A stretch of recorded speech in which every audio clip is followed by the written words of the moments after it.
Hi hello investors. सो इस video के अंदर हम जो है कुछ कंपनीज के Q1 FY26 के रिजल्ट्स डिस्कस करेंगे।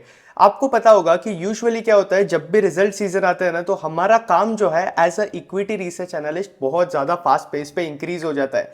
अब रीज़न ये बनकर आता है, हमारा काम इंक्रीज होता है क्योंकि हमें जो है हर एक कंपनी को हर एक क्वार्टर पे जो है ट्रैक करना है और मैनेजमेंट क्या बोल रहा है वो जो है हमें सुनना है। तो मैं खुद पर्सनली जो है 500 कंपनीज प्लस को जो है ट्रैक करता हूँ। इनके जैसे ही क्वार्टरली रिजल्ट्स आते हैं वो मैं देखता हूँ और इनके कॉन्फ्रेंस कॉल के अंदर मैनेजमेंट क्या बता रहा है, गाइडेंस क्या सेम है, क्या क्या गाइडेंस इंक्रीज हो रहा है, क्या गाइडेंस रिड्यूस हो रहा है, रिजल्ट्स किस तरीके के आए, क्या पिछला जो गाइडेंस दिया था उस लेवल पे रिजल्ट्स आ रहे हैं, क्या कंपनी के अंदर कुछ दिक्कत हो रहा है, क्या स्टोरी के अंदर कोई चेंजेस हो रहे हैं क्या। तो ये सारी चीजें जो है हमें एज ए इन्वेस्टर ट्रैक करनी पड़ती है। अगर हम ये सारी चीजें ट्रैक नहीं करेंगे तो हम जो है स्टॉक्स के अंदर फंसे रह जाएंगे और फिर हम बोलते हैं कि हम रिटेल इन्वेस्टर जो है स्टॉक में फंस चुके हैं, ये हो चुके हैं, हमारे साथ ये सारे इश्यूज होते हैं। तो इस वीडियो के अंदर बहुत सारी कंपनीज लाया हूं आपके पास। कुछ कंपनीज के रिजल्ट जो है, मैक्सिमम कंपनीज के रिजल्ट जो है इंटरेस्टिंग है और कुछ कंपनीज के रिजल्ट जो है ओके ओके शायद, लेकिन इनके Q4 FY25 के नंबर जो है ब्लॉकबस्टर आ रहे थे। तो मैंने सोचा कि आपके साथ जो है डिस्कस करना ही है। तो इस वीडियो के अंदर हम जो है सिर्फ रिजल्ट से डिस्कस नहीं करेंगे, हम ये भी बात करेंगे कि आगे जाकर कंपनी का क्या डायरेक्शन हो सकता है और मैं क्या ट्रैक कर रहा हूं और आपको इनके रिजल्ट्स के अंदर आगे जाकर क्या ट्रैक करना चाहिए। तो वो सिर्फ अगर हमें रिजल्ट से डिस्कस करना होता तो वो तो यार हम कोई पोस्ट के अंदर भी कर चुके होते, लेकिन डिटेल्ड आपको किस तरीके से इन कंपनीज को आगे ट्रैक करना है वो देखने के लिए ये वीडियो देखते रहो। तो पहला जो कंपनी है जिसके बारे में हम डिस्कस करेंगे उसका नाम है मनोरमा इंडस्ट्रीज। अब मनोरमा इंडस्ट्रीज के अंदर हमें पिछले कुछ क्वार्टर से बहुत ज्यादा सुपर ग्रोथ देखने मिल रही थी और इस कंपनी ने जो FY25 के लिए इनका गाइडेंस दिया था ना, वो भी मैनेजमेंट ने जो है एक्सीड किया है। तो that is also very interesting. इन्होंने 750 करोड़ रुपीस का रेवेन्यू अचीव करने का जो है मनोरमा ने गाइडेंस दिया था। अब किसी को अगर मनोरमा का बिजनेस मॉडल नहीं पता है, हालांकि मैं इसके ऊपर यूट्यूब वीडियोस पे बहुत ज्यादा कवर कर चुका हूं, लेकिन YouTube थोड़ा बेवकूफ़ है, उन्होंने तो चैनल ही डिलीट कर दिया, लेकिन कोई नहीं, हम नहीं रुकेंगे। तो मनोरमा की बात करूं तो ये लोग जो है आपका कोकोआ बटर सब्सटीट्यूट्स बनाते हैं। अब इसके साथ साथ ये लोग जो है बाकी बहुत सारे प्रोडक्ट्स बनाते हैं और मनोरमा के केस में अगर आप देखोगे तो इन्होंने जो है अफ्रीका के अंदर भी कुछ फार्म्स वगैरह एक्वायर कर रखे, जहां से ये लोग जो है कोकोआ सीड्स वगैरह कलेक्ट करते हैं, साल सीड्स कलेक्ट करते हैं और उसके यूज करके जो है ये सारी कंपनी जो है अपने प्रोडक्ट्स बनाती है। तो इनके डिफरेंट टाइप ऑफ प्रोडक्ट्स है। अब मनोरमा क्या कर रहा है, ये लोग जो है वैल्यू एडेड प्रोडक्ट्स की तरफ मूव हो रहे हैं। तो जितना ज्यादा कंपनी वैल्यू एडेड प्रोडक्ट्स की तरफ मूव होगा उतने ज्यादा मनोरमा के जो मार्जिन्स है वो हमें बेटर होते हुए देखने मिलेंगे और हमें वो एक्चुअली देखने मिल रहा है। जहां आप कंपनी के मार्जिन्स के ऊपर देखोगे तो हमें जो है मार्जिन्स के अंदर एकदम इंक्रीजिंग ट्रेंड देखने मिल रहा है। पिछले साल इसी टाइम पे कंपनी का जो एबिटा मार्जिन था वो सिर्फ 20% के आसपास का था और Q1 FY26 के अंदर अगर आप देखोगे तो वही एबिटा मार्जिन जो है कंपनी के 27% के आसपास हो गए। अब ये क्यों हो रहा है, क्योंकि कंपनी जो है अपना प्रोडक्ट मिक्स चेंज कर रहा है, वैल्यू एडेड प्रोडक्ट्स के ऊपर फोकस कर रहा है, जिसकी वजह से हमें मार्जिन्स के अंदर जो है इंक्रीज देखने मिल रहा है। और इसके साथ साथ इनका जो नया केपेक्स का प्लांट है वो भी लाइव हो रहा है धीरे धीरे। तो इसके वजह से अगेन अगर आप देखोगे तो मनोरमा के अंदर हमें जो है इतना ज़्यादा रेवेन्यू ग्रोथ देखने मिल रहा है और ऑपरेटिंग लेवरेज भी अगर आप देखोगे तो जहां कंपनी ने अपनी टॉप लाइन ग्रो किया 117% से Q1 के अंदर, उन्होंने अपनी बॉटम लाइन ग्रो की है 274% से। तो ये बहुत इंटरेस्टिंग होनी है मनोरमा इंडस्ट्रीज के अंदर चीज़, और कंपनी के मैनेजमेंट ने जो है ऑपरेटिंग लेवरेज भी डिलीवर किया है इसके साथ साथ। अब एक और चीज है कि मनोरमा का जो मैनेजमेंट है उन्होंने गाइडेंस क्या दिया था, उन्होंने गाइडेंस दिया था कि वो अपने रेवेन्यूज जो है आराम से कुछ 30% 35% के आसपास जो है इंक्रीज करेंगे, 35 to 40 के आसपास। तो वो जो है अगेन चीजें जो है प्ले आउट हो रही है कंपनी के मैनेजमेंट के साथ और गाइडेंस जो है इन्होंने इंटैक्ट रखा हुआ है मनोरमा इंडस्ट्रीज को अगर आप ट्रैक करते हो तो ये एक इंटरेस्टिंग चीज है। हालांकि मुझे ऐसा लगता है कि ये लोग जो है इनका गाइडेंस जो है एक्सीड कर सकते हैं जिस लेवल पे रेवेन्यू ग्रोथ हमें एज ऑफ नाउ देखने मिल रही है। तो मनोरमा के जो है बहुत स्ट्रॉन्ग नंबर्स है। यहाँ पे आपको देखना है कि क्या मैनेजमेंट गाइडेंस इंक्रीज कर रहा है क्या, जिसके बहुत हाई चांसेस है, और मार्जिन्स के अंदर अपटिक जो है हमें ऑलरेडी दिखना स्टार्ट हो चुका है। जहां अगेन अगर आप इसका पी रेशियो देखोगे तो रिजल्ट्स इतने स्ट्रॉन्ग आए कि हमें जो है पी के अंदर ड्रास्टिक फॉल देखने मिला है। लोग बोलते हैं ना स्टॉक एक्सपेंसिव हो रहा है, वैल्यूएशन एक्सपेंसिव हो रहा है, लेकिन जब आपकी कोई कंपनी ब्लॉकबस्टर ईपीएस के नंबर्स लेकर आती है कि ईपीएस के अंदर ग्रोथ ही इतना फास्ट होता है कि अगेन आपका पी जो है वो रिड्यूस हो जाता है और आपके लिए अगेन इन्वेस्टिंग अपॉर्चुनिटी बन सकती है ऐसी कंपनीज के अंदर। हालांकि मैं आपको कोई बाय सेल रिकमेंडेशन नहीं दे रहा हूं, मैं आपको बता रहा हूं कि सोचते कैसे, और यही सारी चीजें जो है मैंने मास्टर क्लास के अंदर सिखा कर रखी है। तो मास्टर क्लास के लिए एनरोल नहीं किया हो तो नीचे डिस्क्रिप्शन के अंदर लिंक दिया हुआ है, एनरोल कर लेना, क्योंकि इस मास्टर क्लास के अंदर आपको जो वैल्यू मिलेगा ना बॉस, वो आप इमेजिन इमेजिन भी नहीं कर सकते हो। तो अगली कंपनी की तरफ आगे बढ़ते हैं। अगली कंपनी का नाम है विंटेज कॉफी। अब विंटेज कॉफी जो है वही आपकी सीसीएल टाइप कंपनी है। ये लोग भी जो है कॉफी बीन्स वगैरह बनाते हैं, फिर कॉफी बीन्स को ये लोग प्रॉपरली प्रोसेस करते हैं, उसका कॉफी बनाते हैं। और जो बड़े बड़े क्लाइंट्स होते हैं ना, जैसे कि स्टारबक्स जैसे क्लाइंट्स बन जाते हैं, या फिर दूसरे बड़े कैफेज हो गए या कॉफी चेन्स हो गई जिन्हें कॉफी की जरूरत होती है, तो उन्हें ये लोग जो है कॉफी सप्लाई करते हैं। इसके साथ साथ जो आपके बड़े बड़े कॉफी ब्रांड्स भी है उन्हें भी ये लोग जो है कॉफी सप्लाई करते हैं। तो विंटेज कॉफी जो है B2B मॉडल के अंदर काम करता है। अब विंटेज कॉफी के अंदर इंटरेस्टिंग क्या हो रहा है, यहां अगर आप इनके नंबर्स देखोगे, हालांकि कंपनी बहुत छोटी कंपनी है, इनका मार्केट कैप देखोगे तो 1800 करोड़ के आसपास जो है कंपनी का मार्केट कैप बनकर आता है। लेकिन पिछले 7 से 8 क्वार्टर के अंदर अगर आप विंटेज कॉफी को देखोगे तो यहां जो है हमें ओवर 100% का ग्रोथ देखने मिल रहा है इन टॉप लाइन, जो कि बहुत इंटरेस्टिंग हो रहा है कंपनी के बारे में। अब इसके साथ साथ हमें जो है कंपनी के मार्जिन्स मोर और लेस सेम लेवल पे दिख रहे हैं, लेकिन कंपनी का जो कैपेसिटी यूटिलाइजेशन है ना, वो इतना ज्यादा हाई है कि हमें जो है कंपनी के अंदर ऑपरेटिंग लेवरेज देखने मिल रहा है। जहां आप कंपनी की टॉप लाइन ग्रोथ देखोगे तो 133% के आसपास हमें देखने मिल रही है, और वही अगर आप पैड ग्रोथ देखोगे तो हमें जो है 213% की देखने मिली है। तो ये इनके Q1 FY26 के नंबर्स है। नंबर्स अगेन बहुत स्ट्रॉन्ग आए विंटेज कॉफी के। FMCG स्पेस के अंदर विंटेज कॉफी ही एक ऐसी कंपनी है जो कि एक्चुअली बहुत ज्यादा फास्ट पेस पे ग्रो कर रही है। अब सीसीएल भी है, सीसीएल भी अच्छा बिजनेस मॉडल है, सीसीएल कंपनी भी ग्रो कर रही है, लेकिन उनका गाइडेंस देखो एबिटा का, वो जो है 15 to 20% एबिटा के आसपास का है। तो उससे बेटर, कई ज्यादा बेटर जो है मुझे विंटेज कॉफी लगती है। अब इसके साथ साथ विंटेज कॉफी के साथ मेरा दिक्कत ये था कि इनका कैपेसिटी एक्सपेंशन जो है वो कंपनी करने वाली थी, लेकिन एज ऑफ नाउ कंपनी जो है 100% कैपेसिटी के आसपास काम कर रही है। तो आप 100% कैपेसिटी के आसपास काम कर रहे हो तो आपके रेवेन्यू नंबर्स के अंदर हमें अब भी ग्रोथ देखने मिल रहा है, लेकिन बहुत हाई चांसेस है कि आगे जाकर ये ग्रोथ जो है वो रिड्यूस हो जाए। तो ये एक चांस बन रहा था विंटेज कॉफी का, लेकिन कंपनी का जो है अगेन प्लांट आने वाला है अभी आई थिंक FY26 के एंड के आसपास, तो वहां से जो है हमें कंपनी के अंदर ग्रोथ देखनी फिर से स्टार्ट हो जाएगी, और FY27 के अंदर भी ये लोग नया प्लांट लेकर आ रहे हैं। अब इसके सारे अपडेट्स जो है मैं आपको ऑलरेडी एक्सपर दे चुका हूं, सारे प्लांट्स के अपडेट। तो ये एक इंटरेस्टिंग चीज है विंटेज कॉफी के अंदर। तो FY26 के अंदर हो सकता है कंपनी के अंदर 40-50% की ग्रोथ है, ऑपरेटिंग लेवरेज मिल सकता है, और आगे जाकर जैसे प्लांट लाइव होते जाते हैं हमें जो है ग्रोथ की किनोनी स्टार्ट देखने मिलेगी कंपनी के अंदर।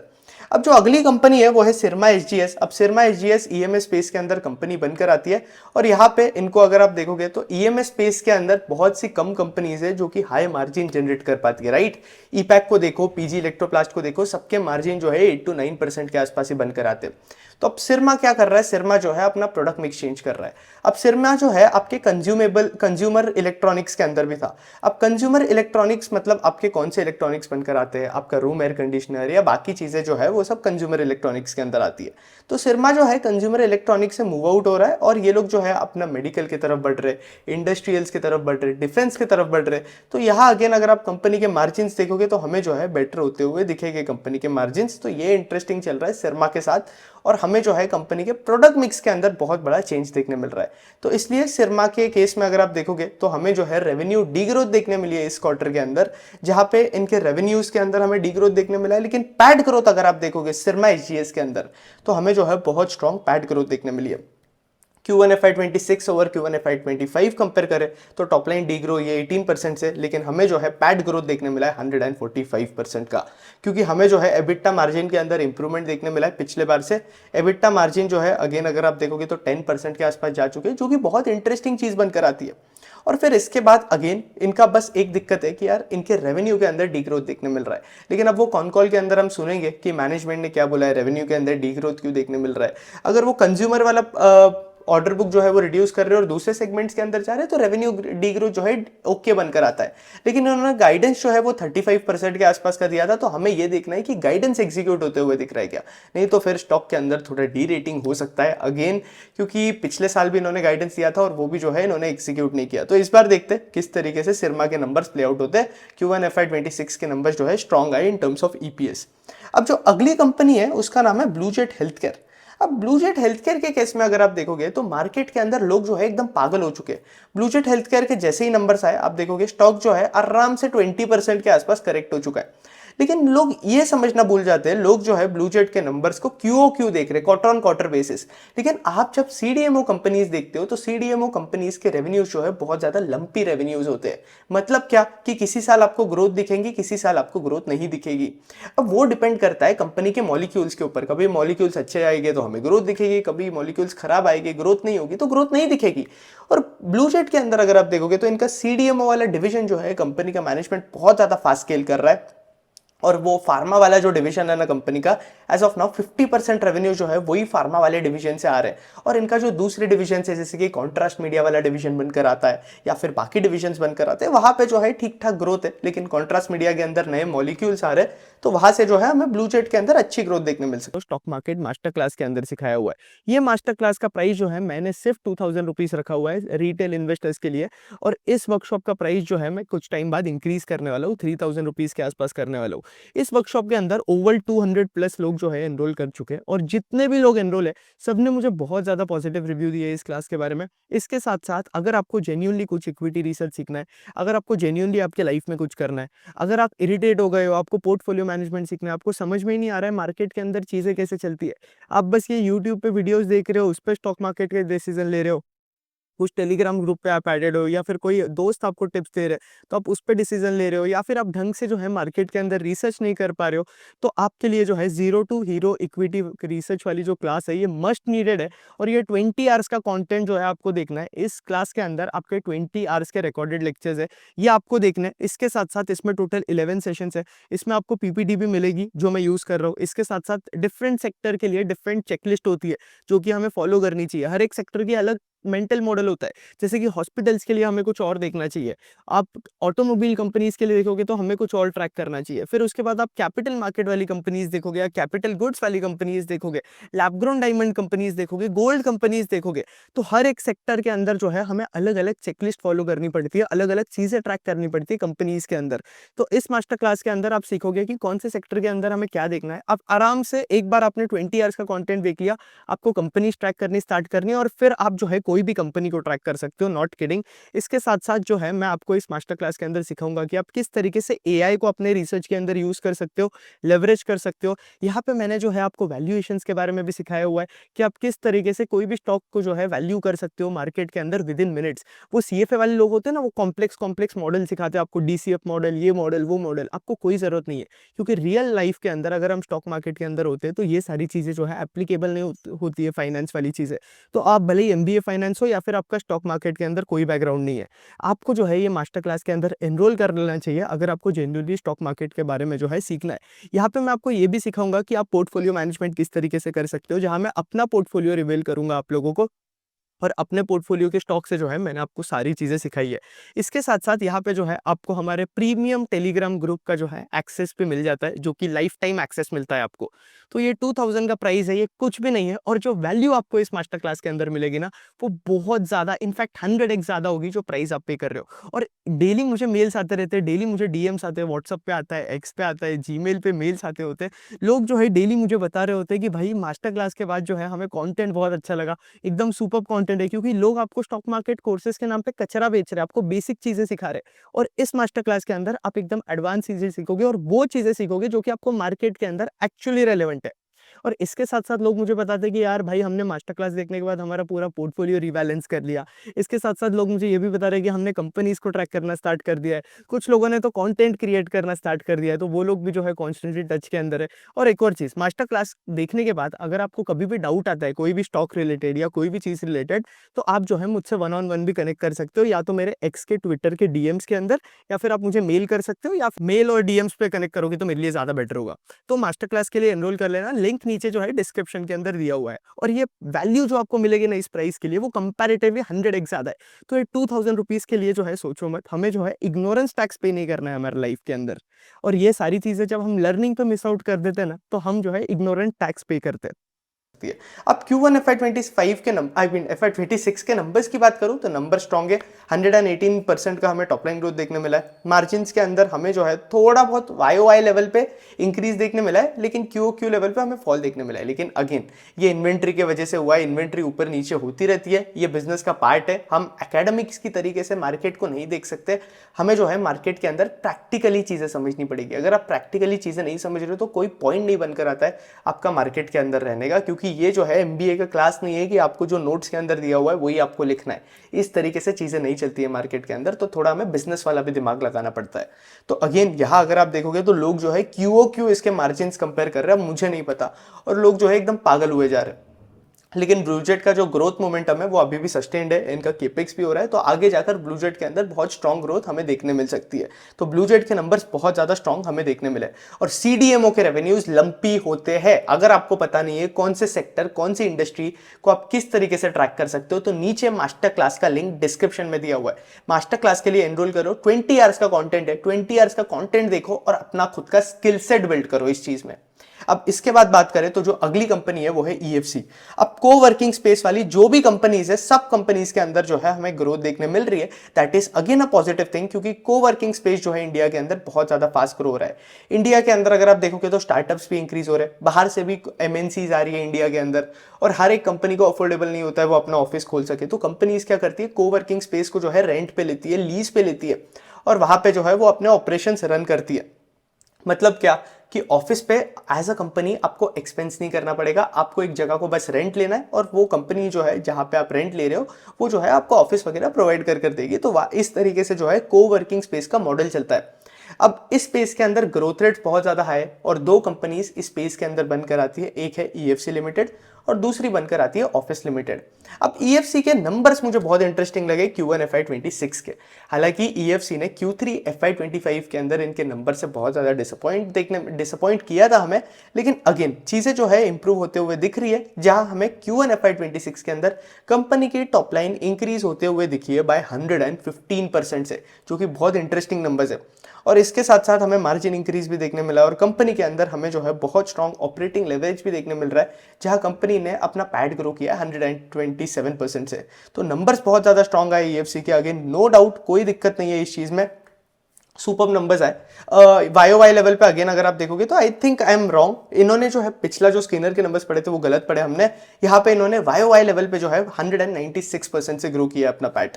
तो इंटरेस्टिंग है, EFC के नंबर्स भी जो है बहुत ज्यादा स्ट्रॉन्ग है, और रिजल्ट्स भी जो है बहुत ज्यादा स्ट्रॉन्ग हमें देखने मिल रहे हैं। तो ये है EFC का। इसके साथ साथ इनका फर्नीचर वाला डिवीजन भी ये लोग स्केल कर रहे हैं। चांसेस है, देखते हैं कि मैनेजमेंट ने क्या गाइडेंस इंक्रीज किया है, क्या उसके बारे में बात करेंगे। लेकिन ओवरऑल मोटा मोटा अगर आप अप्रॉक्सीमेट लेवल पे देखोगे तो 50% का गाइडेंस जो है मैनेजमेंट यहाँ पे दे रहा था। मतलब ये जो है मेरा अजम्पशन है। अगेन मैनेजमेंट ने डायरेक्ट वर्ड्स के अंदर गाइडेंस नहीं दिया था, लेकिन उन्होंने डिवीजन वाइज गाइडेंस दिया था। और एक बार यार आप डिवीजन वाइज गाइडेंस दे रहे हो तो हमारे लिए प्रेडिक्ट करना ईजी हो जाता है। तो ये दिक्कत था EFC के अंदर। तो यही है, नंबर्स बहुत स्ट्रॉन्ग है EFC के। अगेन इनका जो फर्नीचर वाला डिवीजन है वो प्ले आउट कर रहा है, तो इसके वजह से कंपनी का बैकवर्ड इंटीग्रेशन भी हो रहा है, मार्जिन वगैरह भी बेटर हो रहे हैं कंपनी के, और इनका इंटीरियर वाला जो डिवीजन है ना वो भी बहुत अच्छा परफॉर्म कर रहा है EFC का। तो ओवरऑल स्ट्रॉन्ग नंबर्स है। और ऑफिस से मुझे EFC बेटर लगकर आता है, क्योंकि EFC के अंदर आपकी जो ग्रोथ रेट्स है वो कंपैरेटिवली हमें फास्टर देखने मिल रही है एज कंपेयर टू आपके ऑफिस को अगर आप कंपेयर करोगे। तो इसके बाद EFC हो गया। अब अगेन एक और मास्टर ब्लास्टर रिजल्ट हमें देखने मिला है स्काई गोल्ड की तरफ से। स्काई गोल्ड के भी जो नंबर्स है हमें बहुत ज्यादा स्ट्रॉन्ग देखने मिले, जहां अगेन कंपनी की टॉप लाइन देखोगे तो हमें YOY लेवल पे भी बहुत ज्यादा ग्रोथ देखने मिली है। QOQ लेवल पे भी कंपनी के नंबर्स जो है बहुत ज्यादा स्ट्रॉन्ग हमें देखने मिले। इसके साथ साथ हालांकि स्काई गोल्ड के केस में भी कोई भी कंपनी आप एनालाइज कर रहे हो तो मैं आपको सजेस्ट करूंगा कि आप QOQ देखो, लेकिन QOQ से ज्यादा वेटेज जो है आप YOY लेवल पे नंबर्स को दो, क्योंकि किसी क्वार्टर्स के अंदर हमें सीजनैलिटी देखने मिलती है ना, जैसे कि गोल्ड कंपनीज होती है, तो वहां पे Q3 और Q4 जो है बहुत ज्यादा स्ट्रॉन्ग बनकर आते हैं, और Q1 और Q2 जो है थोड़े लीन क्वार्टर्स होते हैं। तो ये सीजनैलिटी इंपैक्ट होता है। तो इसलिए आपको जो है इन कंपनी के नंबर्स को YOY लेवल पे देखना है, QOQ लेवल पे नहीं देखना है। अगेन ये सारी चीजें जो है आपको ध्यान रखनी पड़ेगी एज ए इन्वेस्टर, नहीं तो फिर आप रिजल्ट ही गलत इंटरप्रेट करोगे, कंपनी का जो बिजनेस मॉडल है वही गलत इंटरप्रेट करोगे, तो ये दिक्कत हो जाएगा। तो इसलिए मैं बोल रहा हूं यार, मास्टर क्लास के अंदर एनरोल नहीं किए हो अभी तक तो करो एनरोल, नीचे डिस्क्रिप्शन में लिंक दिया हुआ है। अब स्काई गोल्ड और डायमंड्स के बारे में बात करें तो इतना बात कर चुके हैं हम इस कंपनी पे यूट्यूब चैनल के ऊपर भाई। ये जो है company one of the best player है इन आपका B2B ज्वेलरी मैन्युफैक्चरिंग स्पेस। तो स्काई गोल्ड के केस में अगर आप देखोगे तो नंबर्स बहुत ज्यादा सुपर। कंपनी ने अपनी टॉप लाइन ग्रो की है 56% से, और जहां आपको पैट के अंदर ग्रोथ देखोगे तो पैट के अंदर ग्रोथ जो है हमें 105% की देखने मिली है। इसके साथ साथ स्काई गोल्ड के केस में हमें कंपनी के जो मार्जिन है वो भी बेटर होते हुए देखने मिले, क्योंकि कंपनी जो है पहले वर्किंग कैपिटल लोन लेती थी, अब स्काई गोल्ड जो है गोल्ड मेटल लोन्स की तरफ शिफ्ट हुआ है। अब जब आप गोल्ड मेटल लोन्स की तरफ जाते हो तब अगेन आपके जो इंटरेस्ट कॉस्ट है वो रिड्यूस होते जाते हैं, तो that is again a positive thing, और इसकी वजह से स्काई गोल्ड को जो है मार्जिन एक्सपेंशन भी देखने मिल रहा है। और इसके साथ साथ स्काई गोल्ड जो है मॉडल शिफ्ट भी कर रहा है थोड़ा। मतलब क्या कि पहले जो है इनको पूरा गोल्ड वगैरह खुद लेना पड़ता था, तो इनका वर्किंग कैपिटल वगैरह बहुत ज्यादा इंक्रीज हो जाता था। तो अब ये एक नया मॉडल लेकर आ रहे हैं जहां पे ये लोग क्या करेंगे, इनके क्लाइंट जो है ना वही इन्हें गोल्ड प्रोवाइड कर देंगे, थोड़ा स्पेसिफिक परसेंट वाला, और क्लाइंट से भी गोल्ड लेंगे, खुद भी गोल्ड लेंगे। तो इनसे क्या है, इनका जो वर्किंग कैपिटल है ना वो थोड़ा रिड्यूस होते जाएगा, तो ये स्काई गोल्ड को जो है बहुत ज्यादा बेनिफिट करेगा। तो इससे आगे जाकर हमें मार्जिन भी बेटर होते हुए देखने मिल सकते हैं। तो स्काई गोल्ड भी जो है एक ऐसी कंपनी है जो कि कॉन्स्टेंटली अपना गाइडेंस इंक्रीज कर रहा है। लास्ट 3 क्वार्टर से स्काई गोल्ड अपना गाइडेंस इंक्रीज कर रहा है, दैट इज वेरी इंटरेस्टिंग। और नंबर्स भी जो है हमें स्काई गोल्ड के बहुत ज्यादा स्ट्रॉन्ग देखने मिले। अब स्काई गोल्ड के बाद जो अगली कंपनी बनकर आती है ना वो है लॉरस लैब्स। अब लॉरस लैब्स भी जो है अगेन आपके सीडीएमओ वाले सेगमेंट के अंदर काम करती है। ये लोग एपीआई के अंदर भी काम करते हैं, फॉर्मुलेशंस के अंदर भी है, लेकिन लॉरस लैब्स का जो मैक्सिमम केपेक्स है वो सीडीएमओ के अंदर है और एपीआई के अंदर है, जहां इनका 77% ऑफ केपेक्स जो है यही वाले कैटेगरी के अंदर है, और ड्रग वाले कैटेगरी के अंदर अगर आप देखोगे तो 23% के आसपास का बनकर आता है। अब लॉरस लैब्स के नंबर किस तरीके से आए FY26 के, तो हमें स्ट्रॉन्ग नंबर देखने मिले, जहां अगर हम सेगमेंट वाइज डेटा देखें तो इनके सीडीएमओ के अंदर जो है हमें मैक्सिमम ग्रोथ देखने मिल रही है, जहां सीडीएमओ के अंदर हमें 103% का वाई ग्रोथ देखने मिला है, और जेनेरिक्स के अंदर हमें देखोगे तो जेनेरिक्स और बाकी जो डिविजन है वहां पे एवरेज ग्रोथ देखने मिल रही है। अगेन यहाँ पे आप क्यूओक्यू कंपैरिजन नहीं कर सकते, वाई कंपैरिजन करना पड़ेगा। अब लॉरस लैब्स के अंदर मुझे एक दिक्कत लगता है कि इनकी जो वैल्यूएशन है ना वो थोड़ी एक्सपेंसिव लगती है मुझे, तो ये दिक्कत है। लेकिन स्टॉक अगर आप देखोगे तो ऑल टाइम हाई पे ऑल टाइम हाई बना रहा है। अब कभी कभी आप बोलोगे वैल्यूएशन एक्सपेंसिव है और इस तरीके से जो है हम स्टॉक मिस कर देते, तो यहाँ पे लॉरस लैब्स के केस में अगर आप देखोगे तो जितना ज्यादा कंपनी के अंदर इनका जो सीडीएमओ का शेयर है वो इंक्रीज होते जाएगा, उतना ज्यादा कंपनी के जो मार्जिन है वो बेटर होते जाएंगे, एसेट टर्न इंप्रूव होते जाएगा, और इसके वजह से हमें लॉरस लैब्स के अंदर और री रेटिंग देखने की जो है पॉसिबिलिटी बनकर आती है। लेकिन एज एन इन्वेस्टर हमें यहाँ क्या ट्रैक करना है, हमें ये देखना है कि इनका जो सीडीएमओ का शेयर है ना वो इंप्रूव हो रहा है क्या। अब लॉरस लैब्स के बाद जो अगली कंपनी है उसका नाम है कोफोर्ज। कोफोर्ज जो है आईटी सेक्टर के अंदर कंपनी है, और आईटी सेक्टर के अंदर जो भी कंपनीज है उनसे कंपैरेटिवली अगर आप कंपेयर करोगे तो कोफोर के नंबर जो है हमें बहुत ज्यादा स्ट्रॉन्ग देखने मिले, जहां अभी कंपनी ने अपनी टॉप लाइन ग्रो करी है 56% के आसपास। हमें जो है ऑपरेटिंग लेवरेज भी देखने मिल रहा है, जहां इन्होंने पैड ग्रो किया है अराउंड 88% के आसपास का। तो कोफोर्ज के भी जो नंबर्स है बहुत ज्यादा हमें स्ट्रॉन्ग देखने मिल रहे हैं। लेकिन कोफोर्ज के केस में दिक्कत क्या लग रहा है, इन्वेस्टर्स को ये लग रहा है कि ये कंपनी जो है आराम से 50% के आसपास ग्रो कर पाएगी, लेकिन बॉस ये कंपनी कॉन्स्टेंटली 50% पे नहीं ग्रो कर सकती है, क्योंकि इन्होंने अभी अभी जो है एक कंपनी को एक्वायर किया है कुछ टाइम पहले, जिसका नाम है सिग्निटी टेक्नोलॉजीज। अब सिग्निटी की वजह से अगेन कोफोर्ज के नंबर्स आप ध्यान से देखो यहाँ पे, इसके वजह से आपको कोफोर्ज के नंबर जो है इतने ज्यादा एलिवेटेड लग रहे। तो अगले क्वार्टर के अंदर हमें जो है बेस इफेक्ट फिर से प्ले आउट होते हुए दिखेगा। अब वो एक्विजिशन के रेवेन्यूज कंसोलिडेट हो चुके हैं ना, इसलिए हमें जो है इतने ज्यादा एलिवेटेड ग्रोथ दिखकर आ रही है कोफोर्ज की, जो कि एक्चुअली इन रियलिटी नहीं है। तो यहाँ पे ऑर्गेनिक ग्रोथ कितनी बनकर आ सकती है बिजनेस की, तो मुझे लगता है 22 to 25% के आसपास जो है कोफोर्ज कैन ग्रो, बट यहाँ पे वैल्यूएशन जो है थोड़ी एक्सपेंसिव लगती है मुझे कंसिडरिंग आपका ग्रोथ। लेकिन सिग्निटी की वजह से कोफोर्ज के अंदर ग्रोथ बहुत ज्यादा स्ट्रॉन्ग आ सकती है, तो वो आपको देखना पड़ेगा अगेन। लेकिन ये 50% का ग्रोथ जो है सस्टेनेबल नहीं है कोफोर्ज के अंदर, ये चीज ध्यान रखना एज ए इन्वेस्टर। बहुत लोग कंफ्यूज हो रहे हैं इसे, इसलिए मैंने सोचा कि इसे स्पेसिफाई करते, क्योंकि यार आप देखोगे तो कंसोलिडेटेड लेवल पे आपके ऊपर रेवेन्यूज ऐड हुए, इसलिए आपको इतनी ज्यादा फास्ट ग्रोथ देखने मिल रही है, क्योंकि अभी वाले जो कुछ क्वार्टर्स है वहां पे सिग्निटी का कंट्रीब्यूशन हमें नहीं देखने मिल रहा है, समझ रहे हो। तो इसके वजह से कोफोर्ज के अंदर हमें इतनी ज्यादा फास्ट ग्रोथ देखने मिल रही है, लेकिन आगे जब बेस इफेक्ट एडजस्ट होगा ग्रोथ रेट जो है अगेन नॉर्मलाइज हो जाएंगे। तो ये चीज ध्यान रखना, ये ग्रोथ रेट जो है 50% के सस्टेनेबल नहीं है, मैं बार बार बता रहा हूं। फिर इसके बाद जो है हम कोफोर्ज के बाद पॉलीकैब की तरफ जाते हैं। अब वायर्स एंड केबल स्पेस के अंदर सारी कंपनीज के नंबर जो है बहुत ज़्यादा स्ट्रॉन्ग आ रहे हैं। पॉलीकैब के नंबर्स भी जो है इस बार के स्ट्रॉन्ग आए, जहां कंपनी ने अपनी टॉप लाइन ग्रो करी है 25% से। मार्जिन्स के अंदर हमें चीज़ें बेटर होते हुए देखने मिले, क्योंकि पॉलीकैब के केस में इनका जो एफएमईजी वाला सेगमेंट है वो अब प्रॉफिटेबल हो चुका है, और इसके साथ साथ वो कॉपर प्राइजेस का भी वॉलेटिलिटी बहुत ज़्यादा हो रहा था, तो वो भी थोड़ा बहुत अभी जो है नॉर्मलाइज होना स्टार्ट हो गया है। एफएमईजी जो कि पहले लॉस मेकिंग सेगमेंट था, यहाँ से कंपनी के पास प्रॉफिट्स आ रहे हैं, तो अगेन इसके वजह से भी कंपनी को जो है ऑपरेटिंग लेवरेज देखने मिल रहा है। और इस बार पॉलीकैब के केस में अगर आप देखोगे तो आपका जो वायर्स का शेयर था ना, वो केबल से ज्यादा था। कभी भी कोई भी आपकी केबल और वायर कंपनी के अंदर जितना ज्यादा वायर्स का शेयर होता है ना, उतना ज्यादा इन कंपनीज के लिए बेटर होता है, क्योंकि यहाँ पे इन कंपनीज के जो मार्जिन है वो बेटर होने स्टार्ट हो जाता है। तो इसलिए पॉलीकैब के नंबर जो थे अच्छे थे, कंपनी को जो है ऑपरेटिंग लेवरेज भी देखने मिल रहा है, जहां कंपनी ने सिर्फ वायर्स और केबल्स के अंदर अगर आप देखोगे तो अपनी कंपनी के रेवेन्यूज जो है वो ग्रो किए 31% से वाई लेवल पे, लेकिन पैड ग्रोथ हमें देखने मिली है 51% के आसपास की। और ओवरऑल पूरे कंसोलिडेटेड लेवल पे भी अगर आप देखोगे तो हमें जो है 50% की पैड ग्रोथ देखने मिली है पॉलीकैब के अंदर। अब पॉलीकैब और केईआई वगैरह के अंदर ये कंपनीज के अंदर दिक्कत क्या हो रहा था कि पहले हमें इनके ग्रोथ रेट्स के अंदर जो है स्लो डाउन देखने मिल रहा था पिछले कुछ क्वार्टर से। अब रीजन ये बनकर आ रहा था क्योंकि इलेक्शन ईयर था। इलेक्शन ईयर के अंदर गवर्नमेंट की जो केपेक्स पे स्पेंडिंग होती है वो बहुत ज्यादा रिड्यूस हो जाती है, और इलेक्शन ईयर के बाद कुछ एक साल बाद जो है चीजें नॉर्मलाइज होनी स्टार्ट हो जाती है।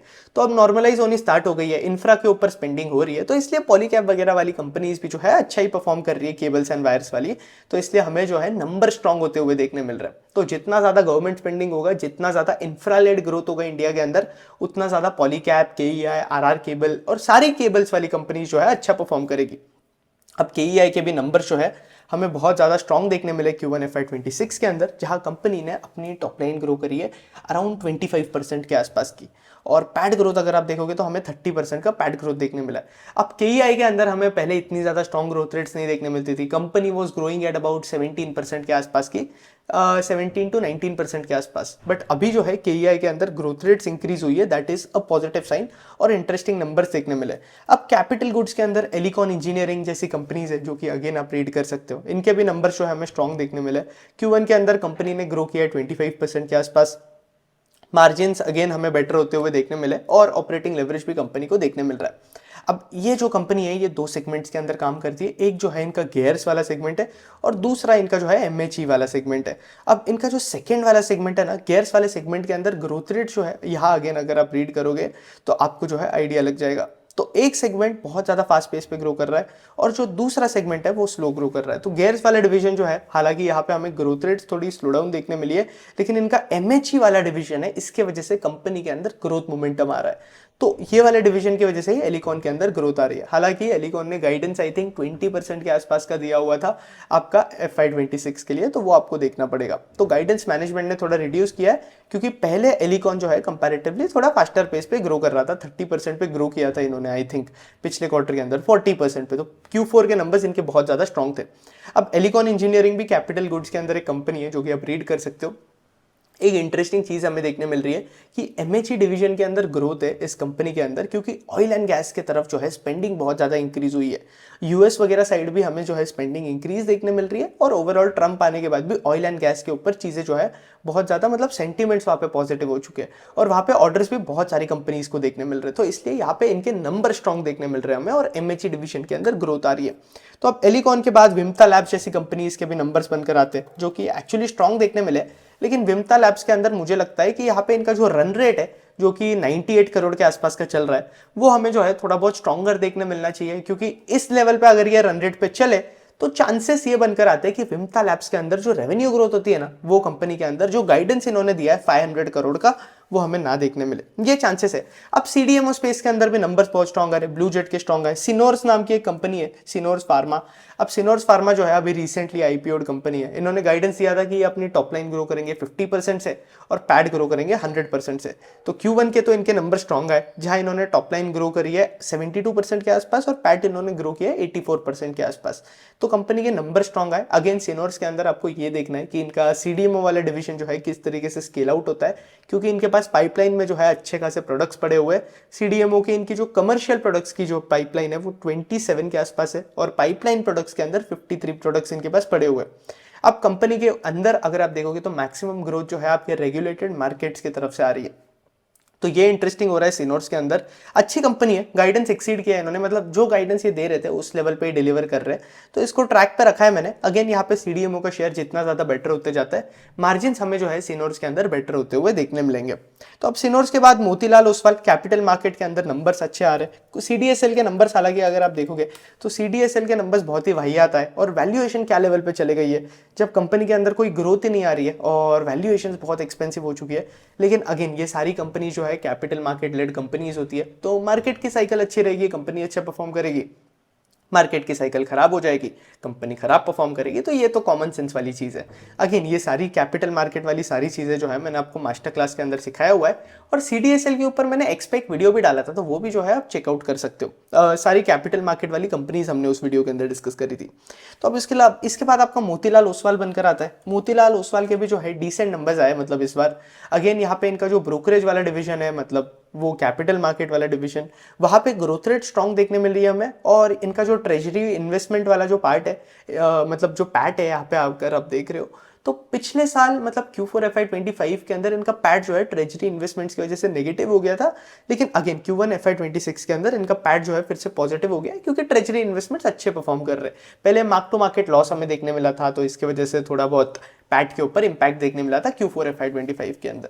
लेकिन इस बार मोतीलाल के नंबर जो है स्ट्रॉन्ग आए अगेन Q1 FY26 के अंदर। तो सेंटिमेंट्स मिक्स्ड है कैपिटल मार्केट के अंदर, कुछ कंपनीज के नंबर्स अच्छे आ रहे हैं, कुछ के एवरेज आ रहे हैं, तो ये सीन चल रहा है। अब थोड़ा होटल कंपनीज की तरफ बात करें, इंडियन होटल की बात करते हैं। इंडियन होटल ने इस क्वार्टर के अंदर भी बहुत ज्यादा स्ट्रॉन्ग नंबर्स पोस्ट करे, और ऊपर से ये इंडिया पाकिस्तान वॉर चल रहा था और बाकी दिक्कतें चल रही थी, तो उसकी वजह से इनके रेवेन्यूज जो है थोड़े बहुत इंपैक्ट भी हुए, नहीं तो नंबर जो है इससे ज्यादा स्ट्रॉन्ग आते थे। अब पूरे होटल स्पेस के अंदर इंडियन होटल्स एक ऐसी कंपनी है जिसके नंबर जो है मुझे एक्चुअली बहुत ज्यादा स्ट्रॉन्ग लगते हैं।